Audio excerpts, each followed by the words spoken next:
స్వాగతం.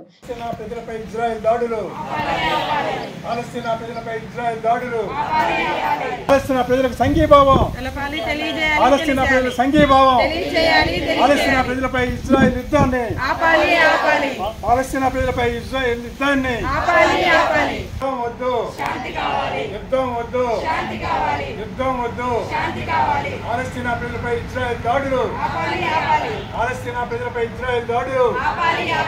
ఈ రోజు దేశవ్యాప్తంగా పాలస్తీనా ప్రజలకు జరిగే సంఘీభావాన్ని తెలియజేయండి. ఈరోజు పాలస్తీనా ప్రజలపై జరుగుతున్న ఊతకోతలకు వ్యతిరేక సంఘీభావాన్ని, పాలస్తీనా ప్రజలపై సంఘీభావాన్ని, యుద్ధం వద్దు, యుద్ధం వద్దు,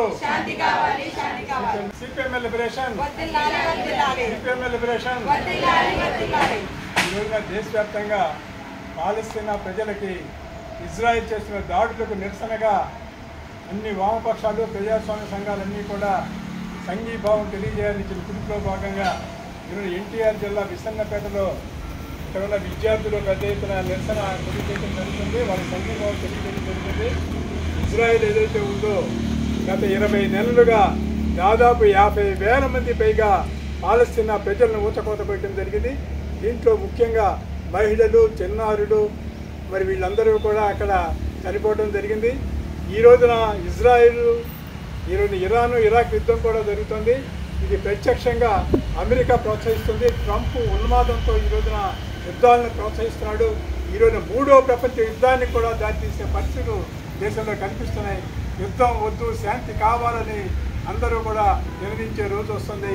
నిన్నగాక మొన్న పాకిస్తాన్ భారతదేశం యుద్ధాన్ని సృష్టించి ఆ తర్వాత ట్రంప్ నేను ఆ యుద్ధాన్ని ఆపగలిగానని చెప్పుకున్నాడు.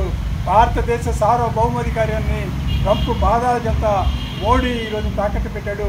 ఈ రోజున పాలస్తీనా ప్రజలకి సంఘీభావం తెలియజేయడంలో కూడా మోడీ చాలా సానుకూల వైఖరి అనుభవిస్తున్నాడు, కానీ వ్యతిరేక వైఖరిగా లేడు. పాలస్తీనా ప్రజలకి సంఘీభావం తెలియజేయాల్సిందిగా మేము భారతదేశ ప్రజల్ని, భారతదేశ ప్రధాని కూడా డిమాండ్ చేస్తున్నాం. ఈ రోజున 10,000 మంది పైగా ఇరాన్, ఇరాక్ యుద్ధంలో మన భారతదేశం యొక్క విద్యార్థులు ఎవరైతే ఉన్నారో అక్కడ చిక్కుకోవడం జరిగింది.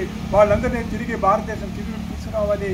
ఆ రోజున ఉక్రెయిన్, రష్యా యుద్ధంలో కూడా మరి ఉక్రెయిన్లో మన వైద్య విద్యార్థులు అక్కడ చిక్కుకోవడం జరిగింది. ఈ రకంగా జరుగుతున్న యుద్ధోన్మాదాన్ని ప్రతి ఒక్కరూ కూడా ఆఫ్ చేయాలి. దానికి యుద్ధానికి వ్యతిరేకంగా భారతదేశంలో పెద్ద ఎత్తున నిరసన గల విడిపించాలని కోరుతున్నాను. నా పేరు డి హర్నాథ్, సిపిఎంఎల్ లిబరేషన్ రాష్ట్ర కార్యవర్గ సభ్యులు.